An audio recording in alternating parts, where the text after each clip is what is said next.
Cabrera মামুনদের সঙ্গে সাদউদ্দিনের মিষ্টি রসায়নের গল্পটা যেন শেষ হবার নয়, তাই তো তাকে আবারও রাখা হলো স্কোয়াডে। যে সোহেল রানা জুনিয়র একের পর এক ভুল করে স্বপ্ন ভেঙেছে টাইগার সমর্থকদের, তাকে দলে রেখেছে ম্যানেজমেন্ট। তাতে জেগেছে প্রশ্ন, বাংলাদেশ জাতীয় ফুটবল দলের কোচরা কিসের ভিত্তিতে দল নির্বাচন করে?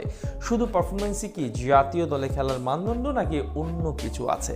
সেই প্রশ্নের উত্তর সহ ভারতের বিপক্ষে ম্যাচের ঘোষিত স্কোয়াডের আরও বিস্তারিত জানবো রিপোর্ট। ওই যে দেখুন না, টাইগার ফুটবলার সোহেল রানা জুনিয়রদের মতো নন পারফর্মারদের সঙ্গে বাংলাদেশ জাতীয় ফুটবল দলের কোচিং প্যানেলের মিষ্টি প্রেমের গল্পখানি।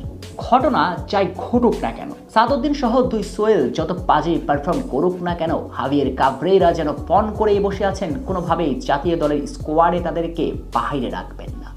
সোহেল রানাদের প্রতি কাবরেরার কোচিং প্যানেলের এই প্রেম তো সিনেমার উত্তম সুচিত্রার থ্রিলার প্রেম গল্পকেও হার মানিয়ে দেয়। সাদদের প্রতি হাসান আল মামুনদের এই ভালোবাসাটা অমর, যে অমর প্রেম গল্পের কারণে বলিদান হচ্ছে টাইগার ভক্তরা এবং হামজা দেওয়ান চৌধুরী।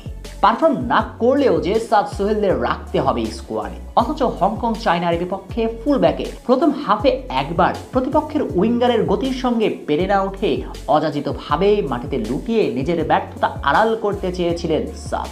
দ্বিতীয় হাফেও একই কাণ্ড, এবার অবশ্য মাটিতে লুটিয়ে পড়েননি, তবে হংকংয়ের উইঙ্গার তাকে তুর্কি নাচন নাচিয়ে বল নিয়ে ছুটে যাচ্ছিলেন, শত চেষ্টাতেও সাদ নাগাল পাচ্ছিলেন না।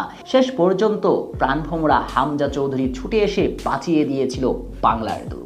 অথচ সেই সাদই কিনা আবারও জাতীয় দলের প্রাথমিক স্কোয়াডে ভাবা যায়। অবশ্য সাদ যা জাতীয় দলের স্কোয়াডে থাকছেন তার অগ্রিম বার্তা দিয়েই রেখেছিলেন কাবরেরার অ্যাসিস্ট্যান্ট হাসান আল মামুন। মোদ্দা কথা, সাদের ব্যর্থতা পুরো দেশের চোখে পড়লেও চোখে পড়ে না কাবরেরা আর মামুনদের। তাতে প্রশ্ন তো জাগেই, বাংলাদেশ জাতীয় দলের খেলার মানদণ্ডটা আসলে কি? সত্যই পারফরমেন্স তো, নাকি নামি দামি ক্লাবে থাকাটাই যথেষ্ট? সে প্রশ্নটা আরো জোরালোভাবে সামনে দাঁড়াচ্ছে যখন সোহেল রানা জুনিয়রকেও আপনি এই স্কোয়াডে দেখতে পাবেন। হংকং চায়নার বিপক্ষে যে সোহেলের ভুলে গোল হজম করেছিল বাংলাদেশ, অথচ তিনি টিকে গিয়েছেন স্কোয়াডে। তাছাড়া এই স্কোয়াডে খুব একটা চমক নেই বললেই চলে। কার্যজনিত সমস্যায় স্কোয়াডের বাহিরে ফাহমিদুল ইসলাম, তবে এই স্কোয়াডের যথারীতি গোলবারে জায়গা করে নিয়েছেন মিতু মার্মা, মেহেদী হাসান শ্রাবণ ও সুজন হোসেন। ডিফেন্ডার হিসেবে জায়গা পেয়েছেন তপু বর্মন, তারেক কাজী, সাদউদ্দিন, তাজউদ্দিন, জায়ান আহমেদ, রহমত মিয়া, শাকিল আহাদ তপু।